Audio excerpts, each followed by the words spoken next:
All right, Brent Porcia at TopVelocity.net. Do a pitch analysis here, JD. Going to pair him up with Keohi. Take them both out of leg lift. So we can see coming out of leg lift, Keohi's definitely squatting more, but also continuing his momentum forward and down at the same rate. So if we take him just before leg drive, okay, right here, take JD before leg drive, big difference in drive leg position. So we talk about holding torsion, how important it is to hold that knee in external rotation because it's stable there. It's unstable in this position. So we have to question, or we have to try to discover with JD, why are you internally rotating? Are you loading in your quad? Or are is your hip tight? Or is your external rotators weak? So there's some issues in the hip with you, some weakness and tightness in the hip, not allowing you to sit into your posterior chain to stay counter-rotated. So you're going into your quad, into your adductors, and you're already starting rotation. So when we go internal like that, it creates a collapsing leg, which we can see in the front foot. That's just a collapsing leg. So hitting front foot strike right there.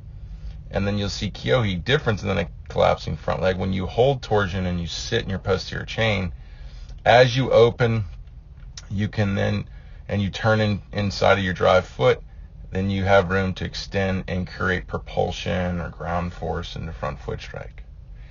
So because of that, everything happens later. The hips come later, and then the trunk can stay closed longer and come later. And that's the key to what we're trying to do. We're trying to land as much of a closed shoulder orientation as we can. And as you can see, you're slightly open and slightly externally rotated. He's still closed and internally rotated. So big delay here. So that's what's going to happen is what power he has created here is going to, more of it will transfer up because there's more time to do that. Because this is all in a later, more counter-rotated position. Also, too, when you're able to drive later, potentially you can get more power into front foot. If everything goes early, it'll shorten your strides and it reduces the propulsion forces going forward, which is what happened when you collapsed your leg. So now as Keohi, as you can see, you're already tucking your glove side. Keohi's not.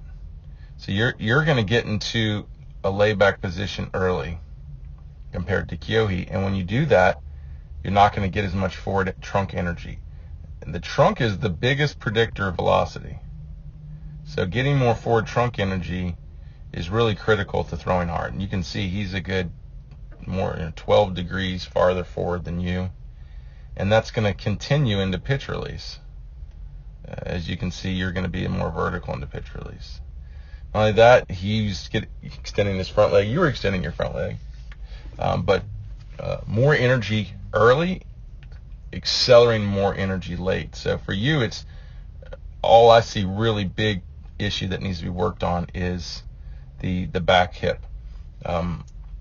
Loading into your posterior chain. You probably need to do more deep squatting, more deadlifting, and then you need to work on a lot of hip mobility, and then you need to learn how to sit, counter-rotate your hips, and drive and extend late in the front foot. And then all that should allow a later trunk position, not an earlier trunk position, and then potentially carrying more of that energy going forward.